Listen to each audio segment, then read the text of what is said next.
Bismillahirrahmanirrahim. Assalamualaikum warahmatullahi wabarakatuh. Alhamdulillahi ala ihsani wa syukru lahu ala taufiqihi wa amtinani. Asyhadu an la ilaha illallah wahdahu la syarika lahu ta'ziman li sya'ni wa asyhadu anna Muhammadan abduhu wa rasuluhu da'ila ridwani. Allahumma salli alaihi wa ala alihi wa ashabihi wa ikhwani. Ibu-ibu dan bapak-bapak yang dirahmati oleh Allah Subhanahu wa taala, pada kesempatan bahagia ini kita masih melanjutkan bahasan tentang iman kepada para rasul, dan pada pertemuan kali ini kita akan bahas tentang keistimewaan Rasulullah sallallahu alaihi wasallam. Nabi sallallahu alaihi wasallam. Pada pertemuan lalu kita telah menyebutkan keistimewaan para rasul secara umum, dan ini lebih spesifik tentang keistimewaan Nabi Muhammad sallallahu alaihi wasallam. Dan terkait dengan keistimewaan Nabi SAW ini ada 3 model ya, atau 3 model ya, atau 3 klasifikasi. Yang pertama, keistimewaan yang tegas ditunjukkan oleh dalil-dalil yang sahih. Halaman 633 ya. 633, jilid 1 633.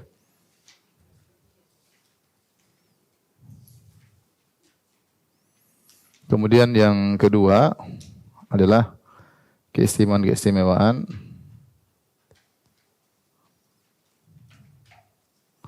yang ditunjukkan oleh dalil yang sahih namun tidak tegas.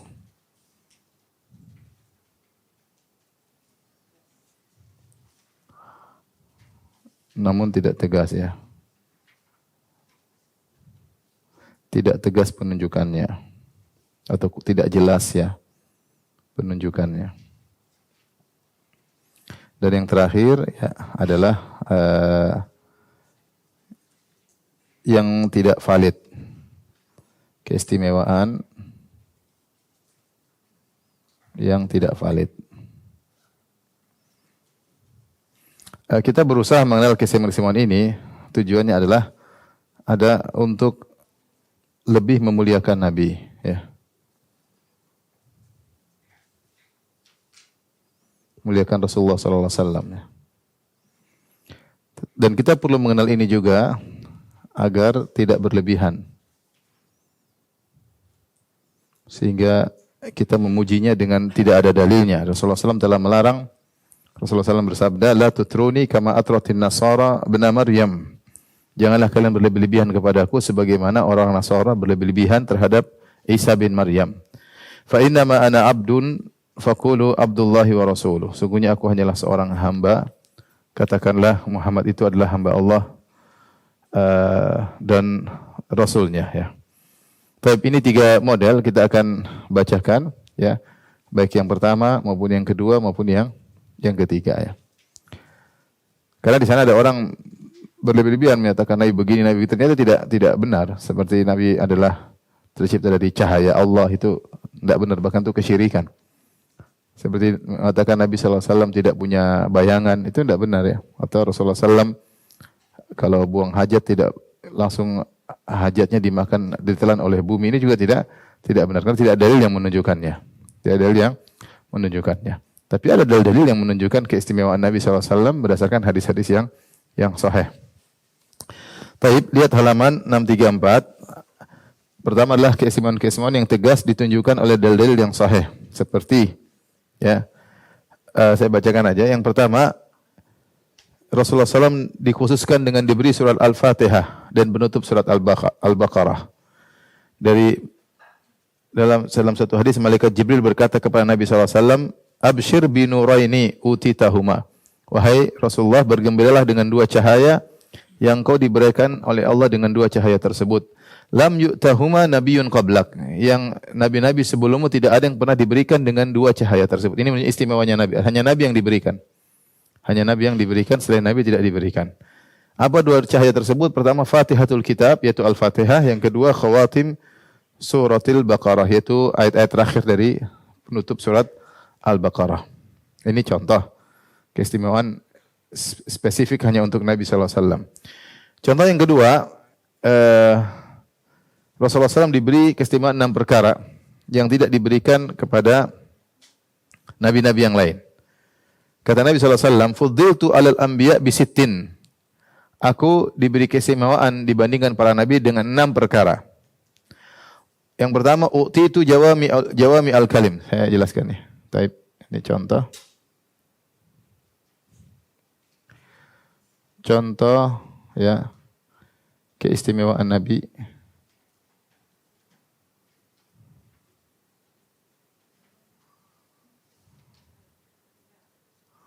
Nabi yang valid ya. Ada banyak tadi ya kita sebutkan, di antaranya satu ya. Diberi Al-Fatihah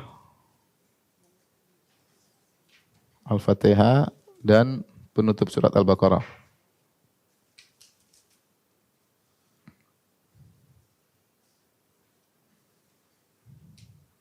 Itu ayat amana rasul bima unzila ilaihi min rabbihim wal mu'minun ya. Dan seterusnya. Ini yang kedua, ada 6 perkara yang Rasulullah SAW diberikan jawami'ul kalim ya. Jawami'ul kalim.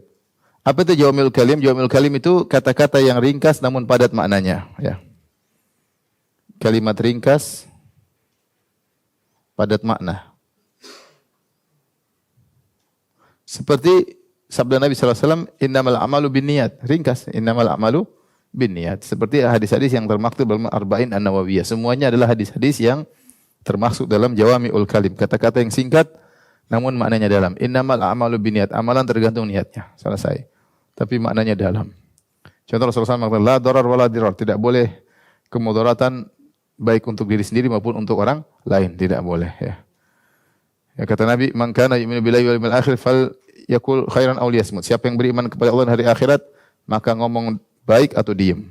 Sederhana tapi maknanya sangat dalam. Maka dibahas oleh para ulama. Itu disebut dengan jawami'ul kalim. Ya. Kemudian yang berikutnya, yang ketiga, ditolong nusirtu birrab, dengan ketakutan kepada musuh. Masirat syahri ya. Ditolong dengan ketakutan musuh ketika berjihad. Jadi Nabi SAW kalau berjihad, sebulan sebelum Nabi sampai, kalaupun ada perjalanan, musuh sudah ketakutan.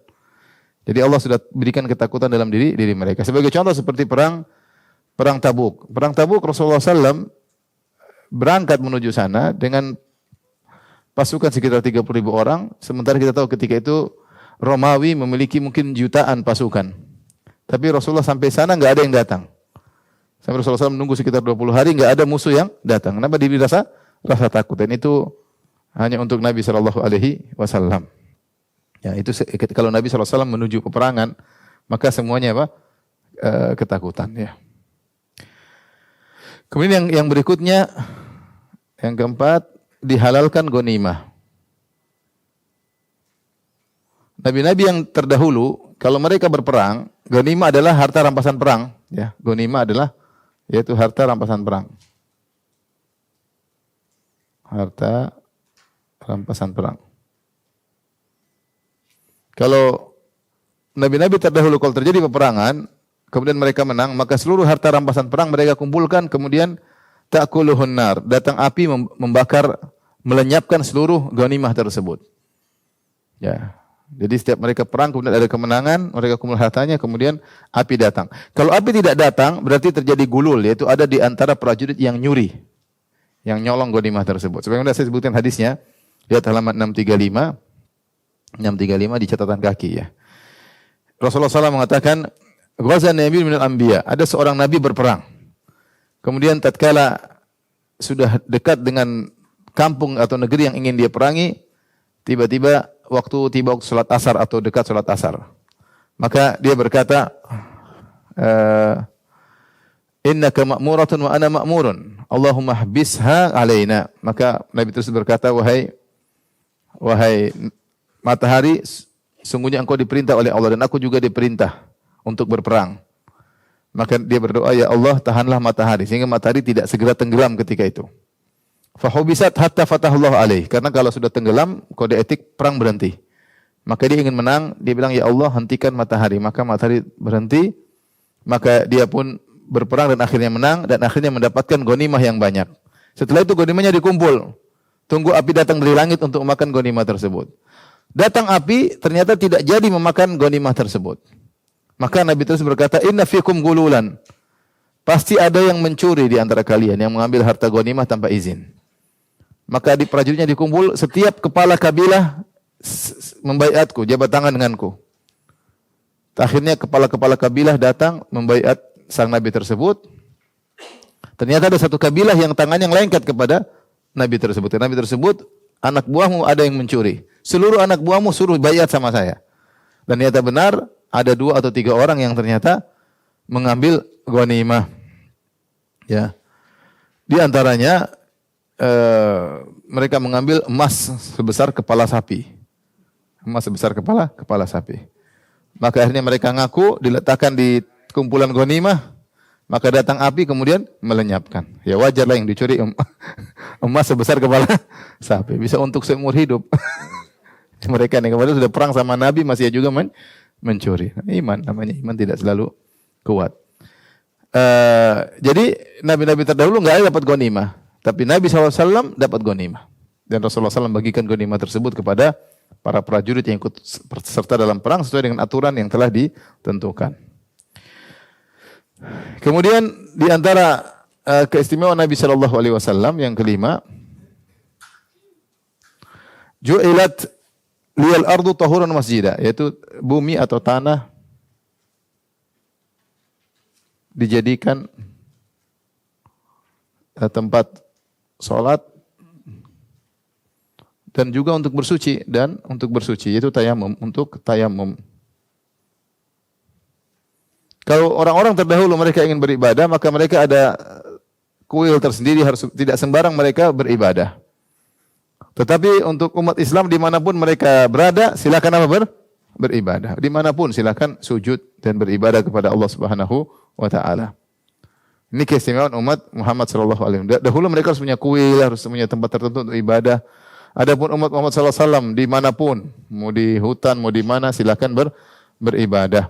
Kemudian tayamum, bahwasanya syariat tayamum hanyalah ada pada syariat Nabi Muhammad sallallahu alaihi wasallam. Kalau yang dahulu ada syariat, mungkin ada syariat mandi besar menggunakan air, tapi bersuci dengan tanah cuma ada dalam syariat Nabi Muhammad sallallahu alaihi wasallam.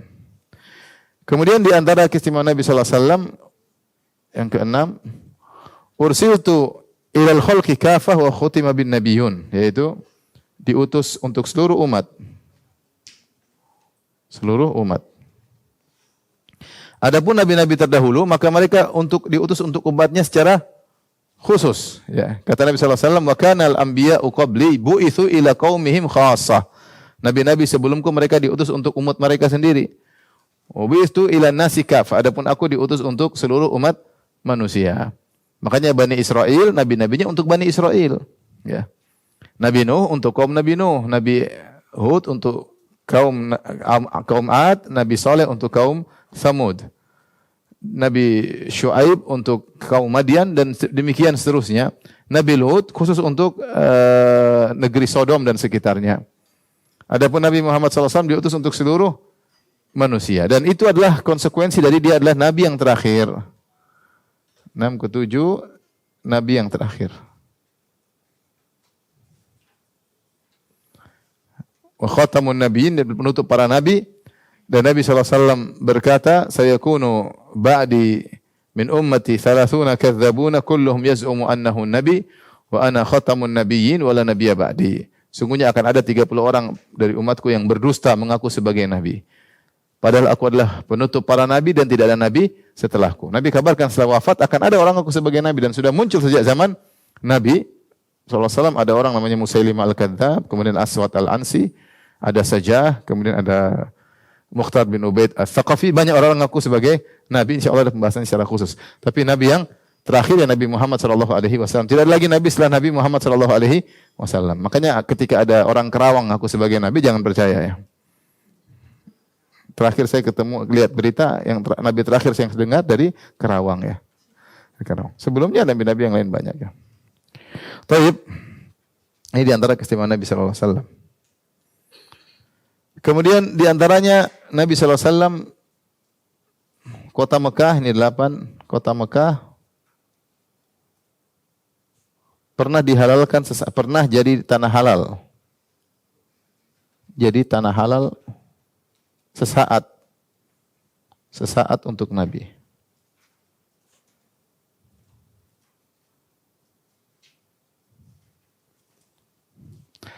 Jadi kita tahu di antara tanah haram adalah kota Mekah dan itu tanah haram sejak zaman Nabi Ibrahim alaihissalam. Kata Nabi sallallahu alaihi wasallam, "Inni haramtul Madinata kama harrama Ibrahim Makkah." Sungguhnya aku menjadikan Madinah sebagai tanah haram di tanah suci sebagaimana kota Mekah dijadikan tanah suci oleh Nabi Ibrahim alaihissalam. Ya, dan kita tahu kalau tanah suci tidak boleh berperang, tidak boleh ini, tidak boleh berburu, tidak boleh menumbangkan pohon yang tumbuh sendiri, tidak boleh. Tetapi Nabi pernah dijadikan tanah Mekah sebagai tanah halal sebentar. Kata Nabi SAW, "Harramallahu Makkata falam tahilla li ahadin qabli." Allah menjadikan kota Mekah sebagai tanah haram dan tidak pernah dijadikan tanah halal kepada seorang pun sebelumku. Wala li ahadin ba'di, dan tidak akan ada seorang pun yang Allah izinkan jadikan Mekah sebagai tanah halal setelahku. Uhillat li sa'atan min nahar. Aku pernah tanah Mekah pernah dijadikan halal beberapa lama di siang hari. Itu ketika Fatu Makkah. Ketika Fatu Makkah Rasulullah SAW masuk Mekah kemudian ingin menyerang orang-orang Quraisy dan sebagian mereka melakukan perlawanan. Ketika itu Nabi diizinkan untuk memerangi mereka. Tapi hanya untuk sebentar. Padahal kan kita tahu namanya tanah haram tidak boleh berperang. Tapi Nabi pernah diizinkan oleh Allah untuk dijadikan Mekah tanah halal beberapa saat. Tapi akhirnya Nabi pun memaafkan mereka. Tapi Nabi jelaskan, saya berperang ini karena diizinkan oleh Allah Subhanahu wa taala. Setelah mereka dikumpulkan, orang musyrikin, Nabi mengatakan, "Idhabu fa antum mutalaqa." Pergilah kalian bebas. Kalian bebas. Kemudian di antaranya keistimewaan Nabi sallallahu alaihi wasallam diberikan Al-Kautsar. Al-Kautsar. Yaitu telaga atau sungai di surga. Sungai di surga. Dan ini inna ataina kautsar. Kami telah memberikan kepada engkau sungai apa? Al-Kautsar. Itu sungai di surga hanya milik Nabi sallallahu alaihi wasallam. Oleh karenanya haudun Nabi sallallahu alaihi wasallam, telaga Nabi sallallahu alaihi wasallam yang ada di padang mahsyar terkadang disebut juga dengan Al-Kautsar. Kenapa disebut terkadang dengan Al-Kautsar? Karena sumber airnya dari sungai Al-Kautsar yang ada di surga. Ya, sumber airnya dari sungai Al-Kautsar yang ada di surga. Kemudian di antaranya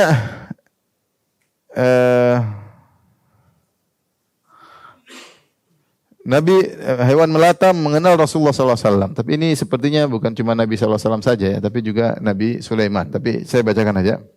Suatu hari Rasulullah SAW masuk ke dalam suatu kebun milik kaum Ansar, seorang Ansari.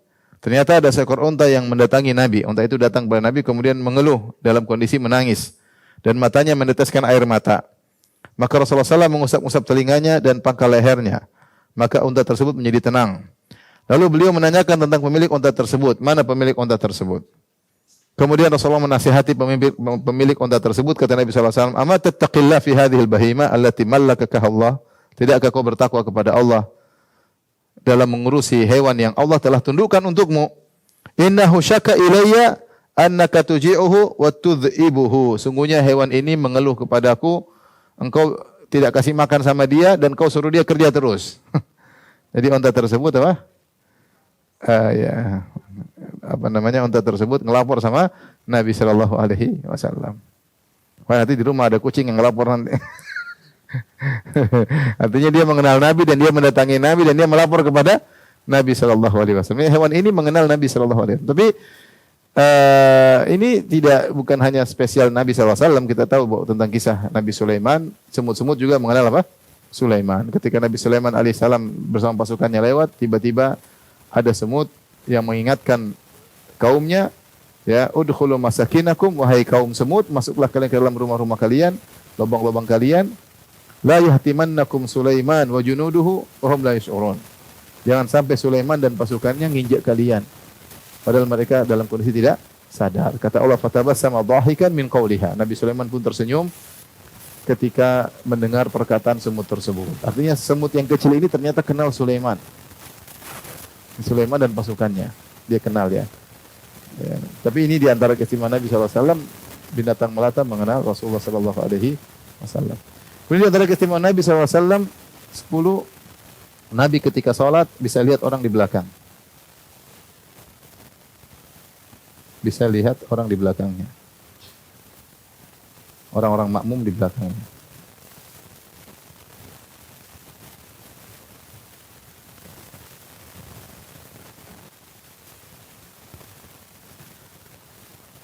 Rasulullah SAW bersabda, "Hal tarawna kiblati hahuna?"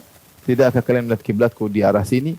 Wallahi ma yakhfa alayya khusyu'ukum wala ruku'ukum inni la arakum min wara'i dhahri. Meskipun aku menghadap kiblat, demi Allah, khusyuk kalian, ruku kalian tidak samar bagiku. Sungguhnya aku melihat kalian dari belakangku. Jadi Rasulullah SAW meskipun hadap ke depan, seakan-akan Allah berikan meletakkan pandangan di belakang beliau dan beliau bisa melihat orang-orang di belakang beliau. Ada khilaf di kalangan para ulama. Apakah ini berlaku seterusnya bagi Nabi atau ketika sholat? Konteksnya Nabi berbicara tentang apa? Sholat.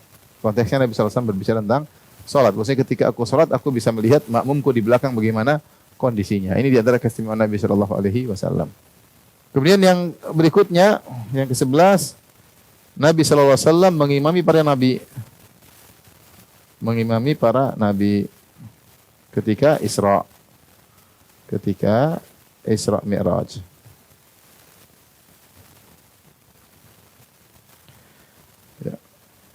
Ya, ketika Rasulullah SAW hendak Mi'raj, naik ke langit ke-7 Sidratul Muntaha, maka Rasulullah SAW di Baitul Maqdis ketemu dengan para nabi, ya Allah hidupkan mereka, kemudian mereka jadi makmum di belakang Rasulullah SAW.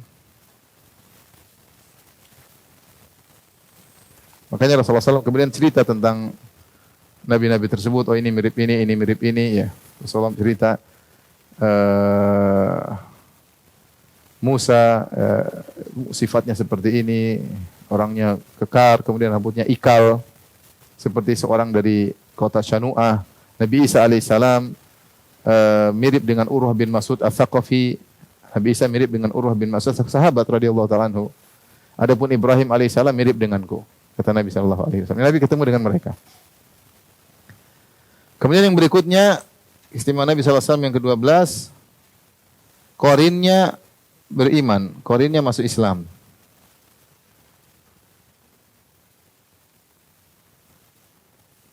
Kata Nabi SAW, "Ma minkum min ahadin illa waqad wukkila bihi qarinuhu minal jinni." Tidak seorang pun dari kalian kecuali telah dipasrahkan kepadanya temannya dari jin. Setiap kita ini ada korin dari golongan apa? Jin. Ya. Qalu wa iyyaka ya Rasulullah, kata sahabat, engkau juga ada korin dari jin ya Rasulullah. Kata Rasulullah SAW, iya ya, aku pun demikian, ada ditugaskan jin bersamaku. Illa anna Allah anani alaihi fa aslam. Jadi korin ini mengganggu, jin yang mengganggu. Dia tugasnya bisik-bisikin, ganggu, ya macam-macam, menimbulkan inilah macam-macam.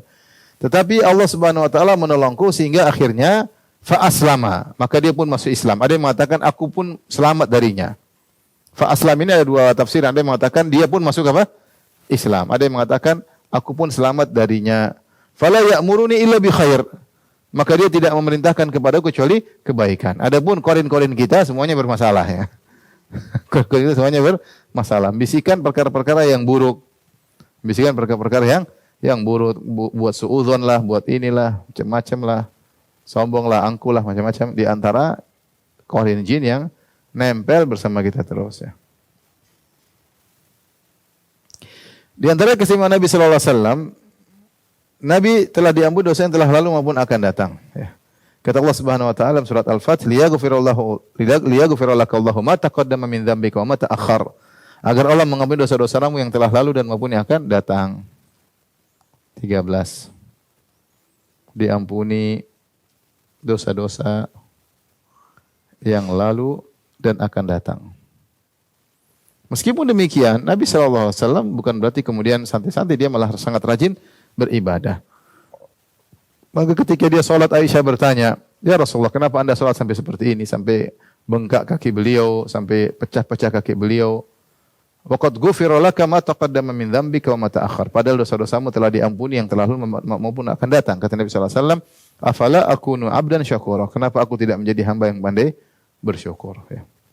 Artinya Nabi sudah dijamin ampunan, dijamin surga, bahkan pintu surga tidak buka kecuali Nabi, dia pun tetap sangat rajin beribadah. Taib, kemudian di antaranya Allah bersumpah dengan umurnya. Allah bersumpah dengan umur Nabi sallallahu alaihi wasallam. Allah bersumpah dengan umur Nabi. Allah tidak pernah bersumpah dengan umur siapapun kecuali umur Nabi sallallahu alaihi wasallam. Dalam surat Al-Hijr ayat 72 kata Allah, la amruka innahum lafi sakratihim ya'mahun. Demi umurmu wahai Muhammad, sungguhnya mereka terombang-ambing dalam kemabukan. Padahal ayat ini terkait dengan kisah Nabi Lut. Ya. Mereka datang, kemudian mereka menuju Nabi Lut karena mereka tahu di rumah Nabi Lut ada orang-orang yang tampan-tampan. Mereka ingin mengajak sodomi orang tampan-tampan tersebut. Ketika mereka menuju, mereka dalam kondisi mabuk kepayang. Mereka benar sudah hasrat luar biasa terhadap untuk melakukan homoseksual.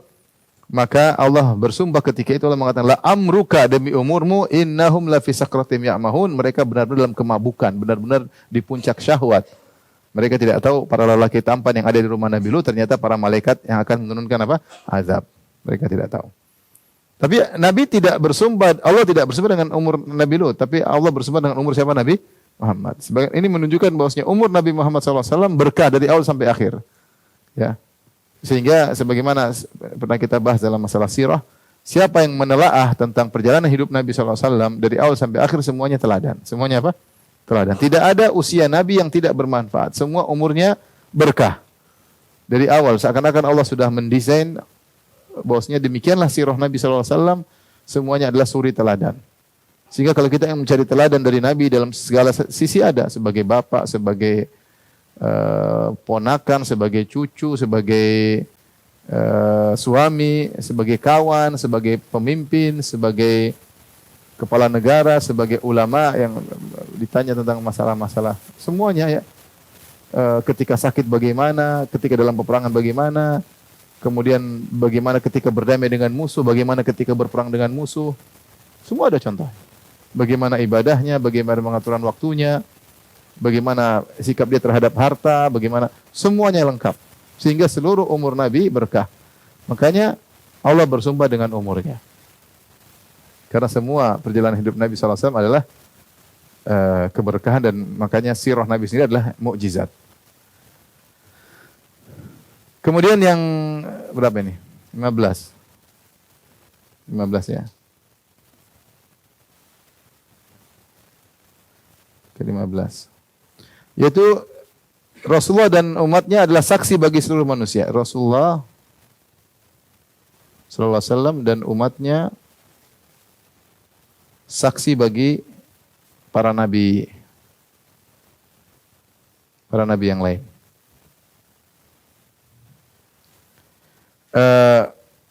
Nabi Nuh datang pada hari kiamat kelak, maka Allah bertanya, hal ballagta, wahai Nuh, apakah kau sudah menyampaikan risalah yang aku tugaskan untuk kau dakwahkan? Kata Nabi Nuh, na'am, iya benar ya Allah, aku telah menyampaikan. Maka Allah bertanya kepada umat Nabi Nuh, wahai umat Nabi Nuh, apakah Nuh telah menyampaikan tugasnya, risalah kepada kalian? Kata mereka, enggak. Kata umat Nabi Nuh, mereka mengatakan, ma ja'ana min nabiin, tidak. Nuh tidak pernah mengingatkan kami, Nuh tidak pernah mendakwahi kami. Fayaqulu li Nuh, man yashhad lak? Maka Allah bertanya, wahai Nuh, mana saksimu bahwasanya kau telah menyampaikan risalah Allah Subhanahu wa taala? Maka Nabi Nuh menjawab, Muhammad dan umatnya. Muhammad sallallahu alaihi wasallam dan umatnya. Fa nashhadu annahu qad ballagh. Maka Rasulullah dan para umatnya berkata, kami bersaksi Nuh telah menyampaikan risalah. Wa huwa qauluhu jalla dzikruhu, inilah firman Allah, wa kadzalika ja'alnakum ummatan wasatan litakunu syuhada 'alan nas wal wasatu al-'adl. Baik. Kemudian antaranya Nabi sallallahu alaihi wasallam pemimpin para anak Adam.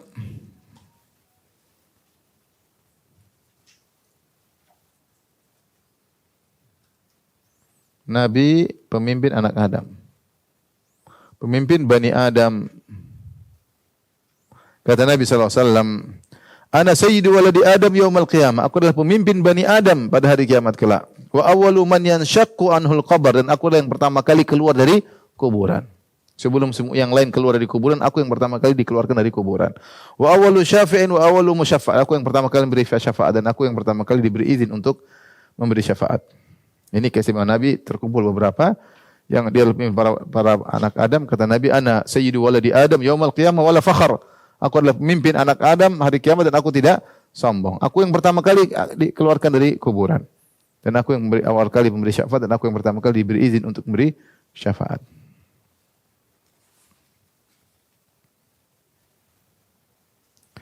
Tapi yang berikutnya, Rasulullah SAW adalah pemilik al-maqam al-mahmud dan asy-syafa'at al-uzma.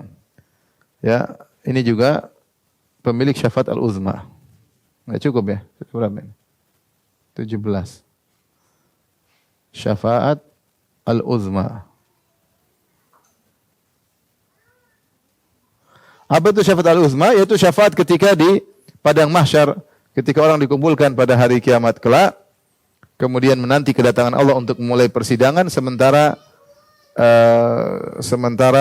matahari dalam kondisi jarak 1 mil, kemudian orang-orang pada keringatan, bercucuran, panas terik, maka mereka pun datang kepada para nabi untuk memohon kepada Allah agar segera memulai persidangan.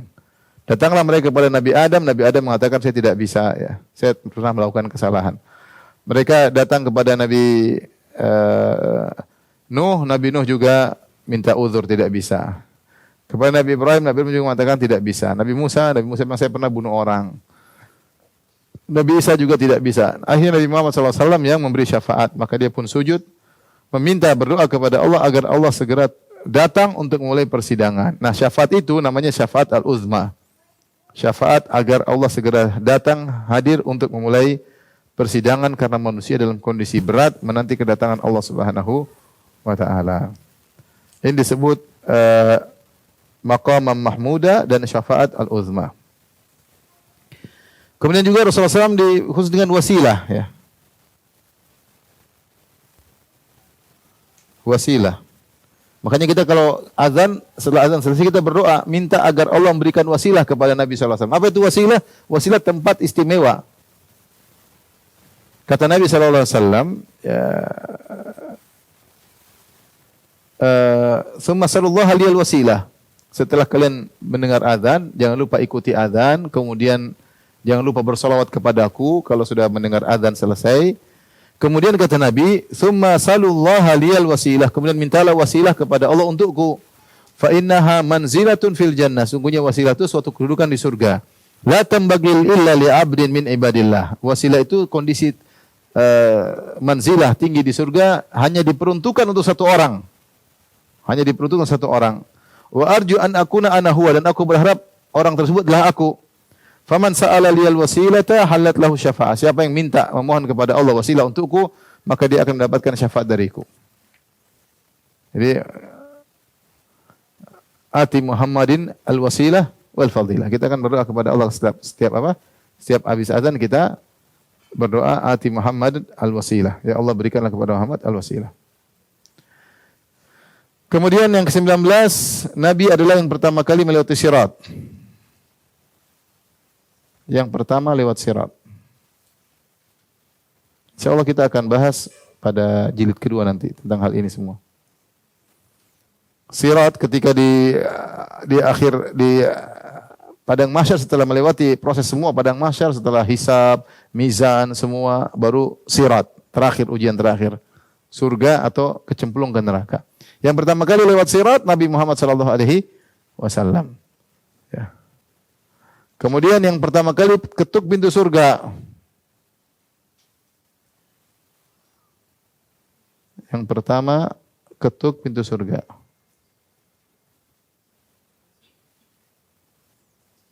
Kata Nabi sallallahu alaihi wasallam pada hari kiamat kelak, "Ati babal jannah, aku mendatangi pintu surga. Yaumal qiyamah, pada hari kiamat, fa astaftihu." Kemudian aku minta kepada penjaganya, tolong bukakan pintu surga.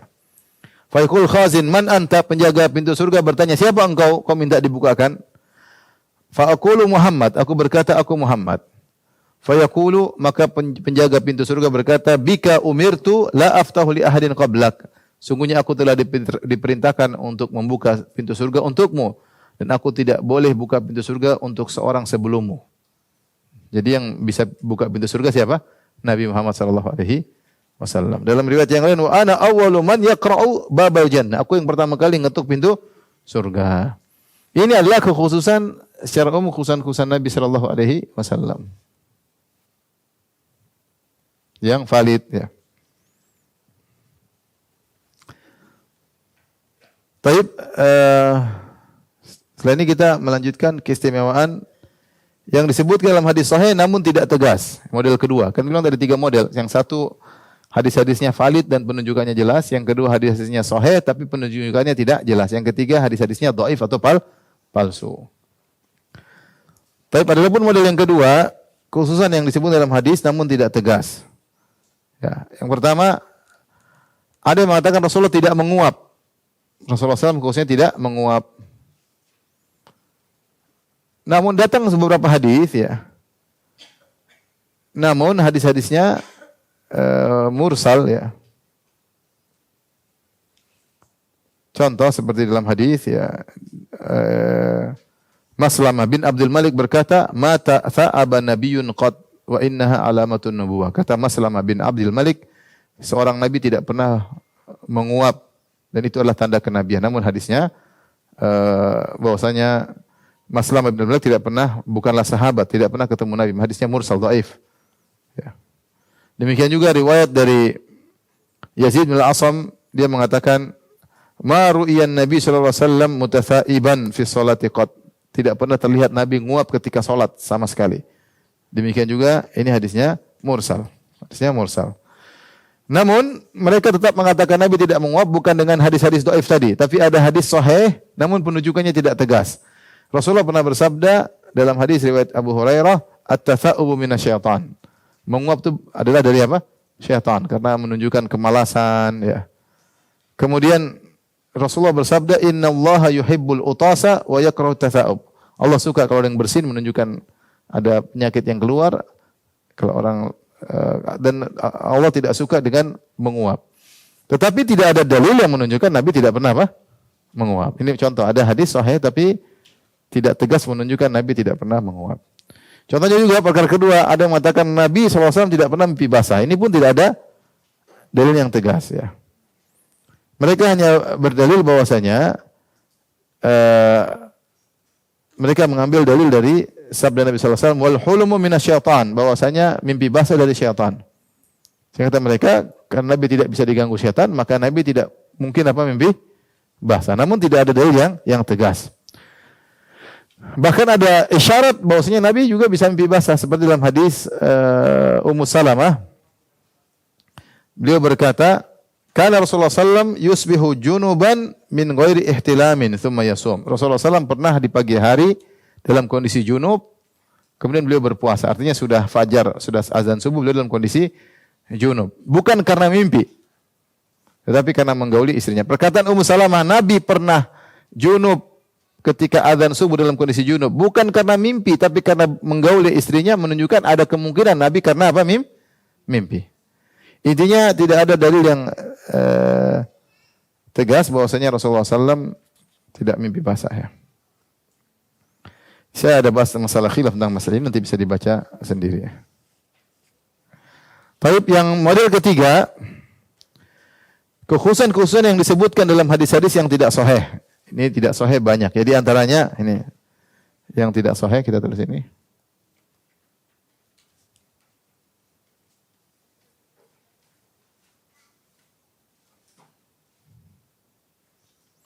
Nabi sallallahu alaihi wasallam yang tidak valid. Di antaranya misalnya Nabi dilahirkan dalam kondisi sudah dikhitan. Lihat halaman 648. Terlahir dalam kondisi sudah disunat. Sudah tersunat.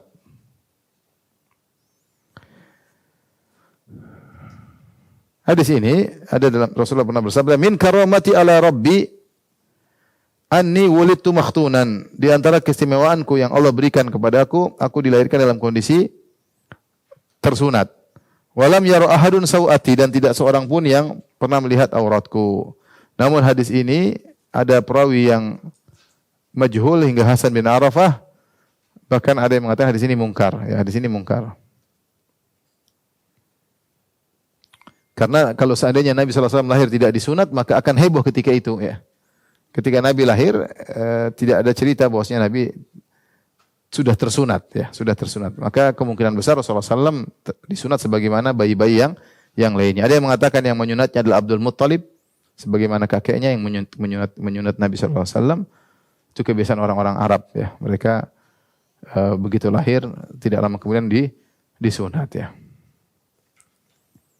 Dan kebiasaan itu sampai sekarang, ya, orang berapa hari, 7 hari mereka sunat. Ada yang sebulan langsung disunat, ya. Kalau kita Indonesia sampai SMP. Atau kelas 6 SD baru dia disunat.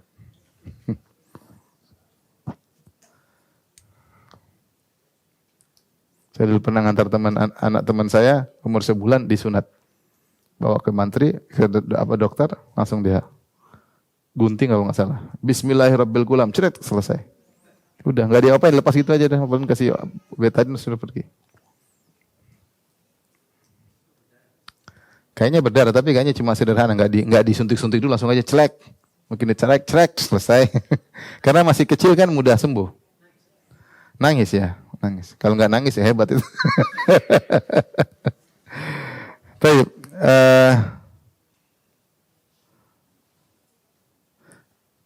Oleh karenanya sebenarnya membantah ini pertama hadisnya mungkar, yang kedua bertentangan dengan sirah, dalam sirah tidak disebutkan hal tersebut. Yang ketiga, orang terlahir tidak bersunat itu bukan ciri Nabi, karena ada orang-orang lain disebutkan dalam sejarah manusia, sejarah kaum muslimin, ada orang-orang yang terlahir dalam kondisi sudah tersunat, ada. Makanya Ibnu Hajar berkata, wa qad istahabbal ulama min asy-Syafi'iyyah fi man wulida makhtunan an yamurra bil Musa ala mawdhi'il khitan min ghairi qat'in. Ulama Syafi'iyah mengatakan tentang orang-orang yang terlahir sudah dalam kondisi tersunat, tetap menjalankan syariat sunat.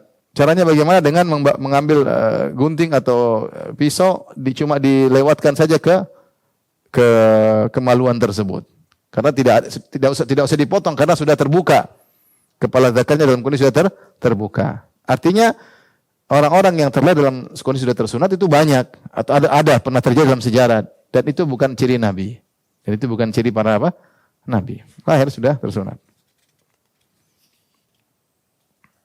Kemudian di antaranya yang tidak benar, ini tidak valid, ya. Nabi tidak punya bayangan katanya. Sallallahu alaihi wasallam tidak punya bayangan.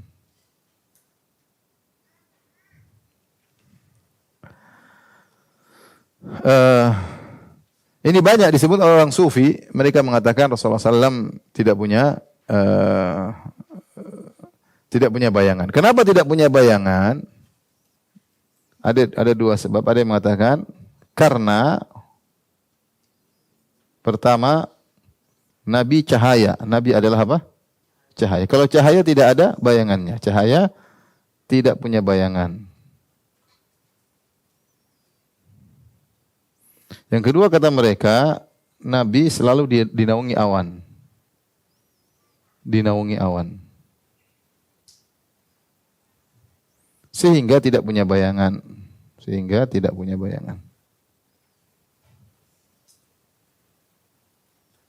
Ini, namun ini semua tidak ada dalilnya. Ketika kita berbicara Nabi sebagai manusia, maka hukum asalnya Nabi seperti manusia yang lain, hukum asalnya. Sampai ada dalil yang menunjukkan keistimewaan Nabi. Karena Rasulullah SAW diperintahkan oleh Allah, "Qul innama ana basyarum mislukum." Katakanlah wahai Muhammad, sungguhnya aku manusia seperti kalian. Bedanya Rasulullah beri wahyu. Oleh karenanya, hukum asal Nabi adalah sifat manusia seperti yang lain. Kecuali dalil yang mengkhususkan. Seperti tadi Nabi bisa lihat dari belakang. Itu khusus. Manusia biasa tidak bisa. Tetapi yang lain, Nabi sakit, Nabi makan, Nabi minum, Nabi menikah, Nabi bisa marah, Nabi bisa sedih, Nabi juga menangis, Nabi buang hajat, Nabi meninggal, ya. Nabi punya anak dan seterusnya. Ini seperti yang lain, seperti manusia yang lain. Maka tidak boleh kita mengatakan Nabi punya sifat di luar sifat manusia kecuali dalilnya. Seperti Nabi tidak punya bayangan. Ini kan sifat yang spesifik, keluar daripada kebiasaan manusia. Kalau ada dalilnya kita bilang sami'na wa ta'na, kita taat, kita dengar.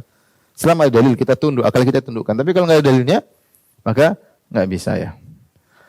Mereka berdalil di antaranya bahwasanya Nabi bercahaya, kata mereka dalam doa Rasulullah SAW berdoa, Allahumma ja'al fi qalbi nuran. Kalau Rasulullah pergi ke masjid, Rasulullah berdoa, Allahumma ja'al fi qalbi nuran, ya Allah jadikan dalam hatiku cahaya, wa fi sam'i nuran, pendengaranku cahaya, basari nuran, penglihatanku cahaya, an yamini nuran, di sebelah kananku ada cahaya, an shimali nuran, sebelah kiri ada cahaya, wa amami nuran, depanku ada cahaya, wa khalfi nuran, di belakangku ada cahaya, wa fawqi nuran, dari atasku ada cahaya, wa tahti nuran, di bawahku ada cahaya, wa ja'alni nuran, jadikanlah untukku nuran, dalam sebagian riwayat wa ja'alni nuran, jadikanlah aku cahaya.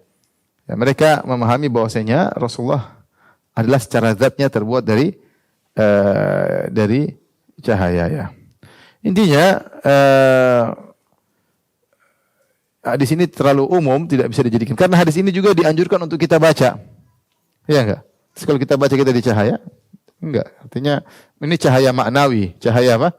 Maknawi. Artinya Allah beri petunjuk dari depan belakang, tidak digoda oleh syaitan, bisa hati kita bisa tersinar dengan cahaya keimanan. Maksudnya demikian. Bukan ada cahaya dalam, kalau kita berdoa, Allahumma ja'al fi sam'i nuran, ya Allah berikan cahaya di mataku, bukan berarti ada lampu di depan mata, enggak. Maksudnya kita bisa tidak melihat kecuali yang baik-baik, tidak mendengar kecuali yang baik-baik.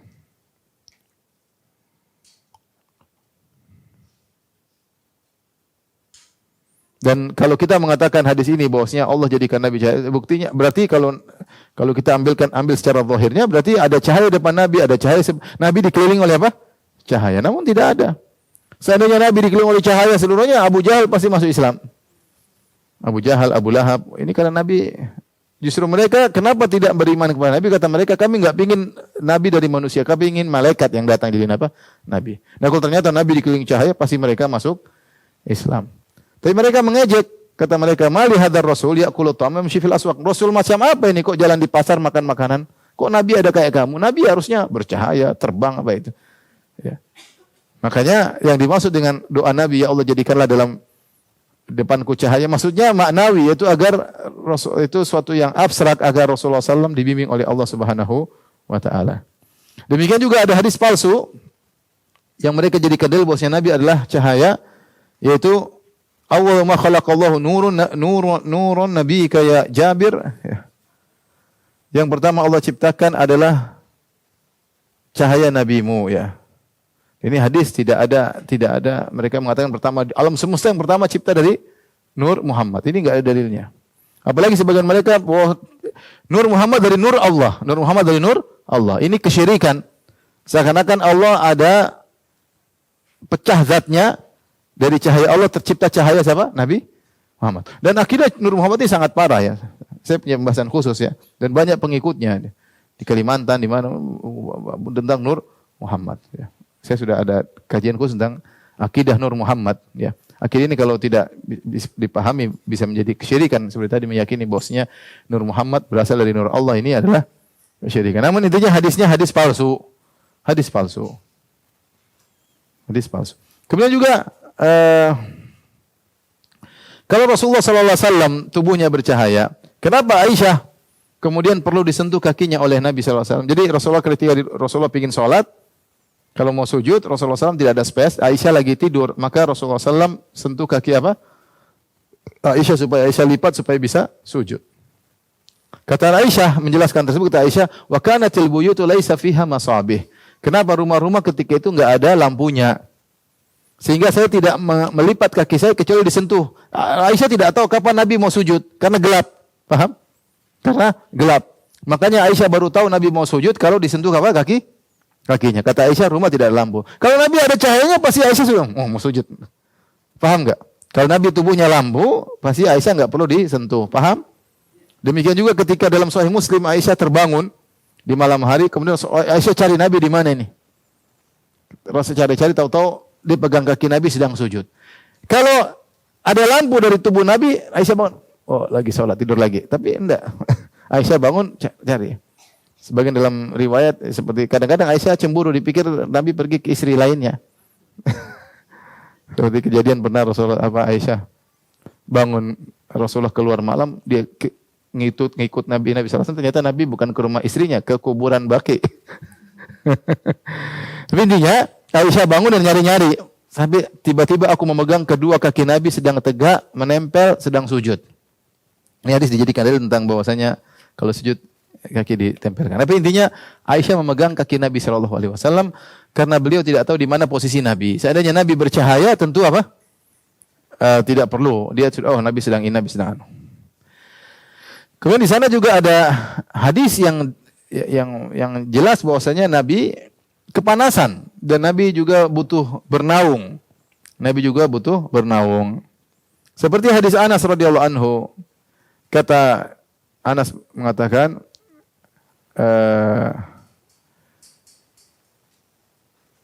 hadis Anas dari Abu Talha, ya. Wa inna ahabba amwali ilayya bayroha. Harta yang paling aku cintai adalah kebun Bayroha.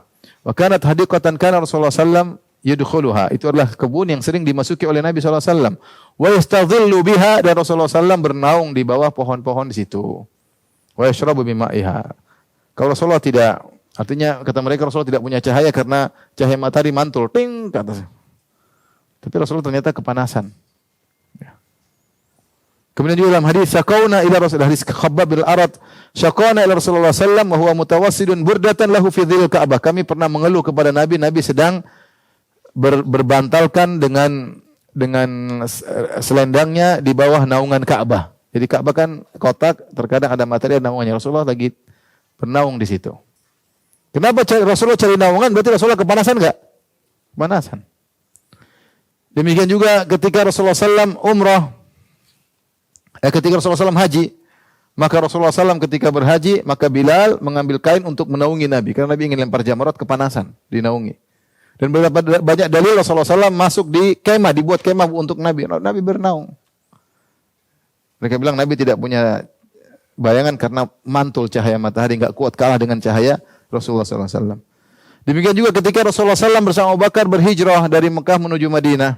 Ketika berhijrah, orang-orang tidak kenal mana Nabi dan Abu Bakar. Mereka tidak kenal. Mereka cuma dengar. Orang sudah pada beriman. Mereka nunggu karena mereka dengar Rasulullah dan Abu Bakar sudah berjalan dari Mekah menuju Madinah untuk berhijrah. Jadi setiap hari mereka datang, enggak ada, mereka pulang lagi. Pagi-pagi mereka nunggu, enggak ada, mereka pulang lagi. Terus seperti itu. Karena enggak ada WhatsApp waktu itu. Sehingga mereka enggak sampai akhirnya ketika mereka sudah balik, tahu-tahu ada orang Yahudi lagi di Atom, itu di semacam tiang tinggi, mereka lihat, itu ada yang ditunggu-tunggu oleh mereka, ya. Maka mereka berteriak, ya banu Qailah, hadza jaddukum alladhi tantazirun. Inilah pemimpin kalian yang kalian nunggu-nunggu. Akhirnya orang semua pada keluar. Abu Bakar sama Nabi datang. Tapi mereka tidak tahu mana Abu Bakar, mana apa? Nabi. Sehingga mereka menyangka Abu Bakar itulah Nabi. Sehingga mereka silakan, mereka menyangka Nabi Abu Bakar. Sampai ketika masuk suatu rumah, Nabi kepanasan, Abu Bakar ngambil kain naungi Nabi. Ternyata Nabinya yang ini. Mereka tidak tahu. Artinya Nabi kepanasan, makanya Abu Bakar naungi dengan apa? Naungan. Hatta asabatis syamsu Rasulullah sallallahu alaihi wasallam fa aqbala Abu Bakar hatta dhallala alaihi biridaihi.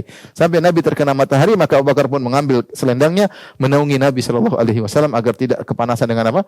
Matahari. Berarti Nabi kepanasan enggak? Kepanasan. Artinya kita bilang, seandainya ada dalil yang sahih yang mengatakan Nabi tubuhnya bercahaya, kita akan beriman. Enggak ada masalah, mudah bagi Allah semuanya. Kalau ada dalil sahih mengatakan Nabi tidak ada bayangannya, kita akan beriman. Cuma enggak ada dalilnya. Enggak ada dalilnya itu. Apalagi keyakinan Nabi sebagai cahaya dikait-kaitkan dengan akidah. Dikaitkan dengan apa? Akidah. Bahkan sebagian mereka meyakini semuanya dalam ini ada Nur Muhammad. Tercampur antara akidah Nur Muhammad dengan akidah wahdatul wujud. Saya sudah bahas secara khusus pembahasan masalah ini.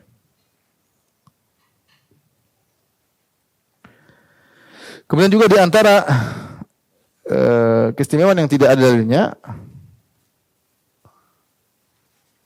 lihat halaman 655, bumi menelan apa yang keluar dari Rasulullah. Bumi menelan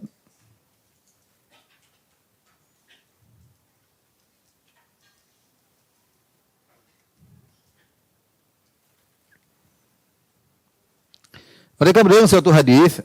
Rasulullah pernah berkata, "Ya Aisyah, ama alimti anna Allah amara al-ardha an tabtali'a ma kharaja minal anbiya?" Tidakkah engkau tahu Aisyah bahwasanya Allah telah perintahkan bumi untuk menelan semua yang keluar dari para nabi, ya. Artinya ketika Nabi sallallahu alaihi wasallam buang hajat maka semuanya akan masuk ke dalam bumi. Tapi hadis-hadis ini semuanya ada hadis yang lain semuanya hadis yang dhaif, mungkar, maudhu, hadis palsu ya. Sehingga tidak ada dalilnya, tidak ada dalilnya. Dan ada yang mengatakan Rasulullah SAW tidak buang hajat, itu tidak benar. Rasulullah SAW ketika buang hajat dia cebok atau tidak? Cebok. Maka dia suruh sahabat bawakan air. Karena Rasulullah SAW buang hajat dan beliau cebok. Ya. Terkadang cebok, terkadang istijmar menggunakan batu. Sebenarnya datang dalam hadis-hadis yang sahih. Katanya juga lalat tidak singgah pada Nabi.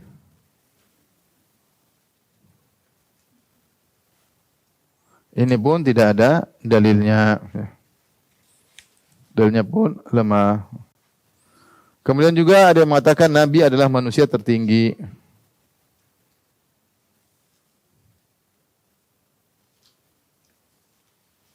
Ya. Dalam hadis kana min sifati Rasulullah sallallahu alaihi wasallam, Aisyah berkata kana min sifati Rasulullah sallallahu alaihi wasallam annahu lam yakun bitawil. Mereka mengatakan Nabi sangat tinggi, tapi ini tidak benar karena justru terbantah dengan hadis Aisyah. Aisyah berkata kana min sifati Rasulullah sallallahu alaihi wasallam annahu lam yakun bitawil ba'in walal musyadzab al-dzahib. Rasulullah sallallahu sifat fisiknya adalah tidak terlalu tinggi dan juga tidak terlalu pendek ya.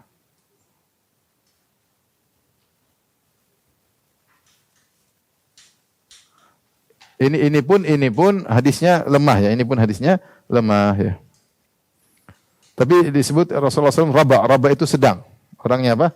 Sedang ya. Adapun dikatakan Nabi tertinggi atau terpanjang di antara orang yang berjalan atau duduk bersamanya, ini adalah hadis-hadis yang lemah. Wallahu alam bisawab. Ini saja yang bisa saya sampaikan pada kesempatan kali ini. Insyaallah pertemuan berikutnya pertemuan terakhir tentang iman kepada para nabi, tentang nabi-nabi palsu, insyaallah taala ya.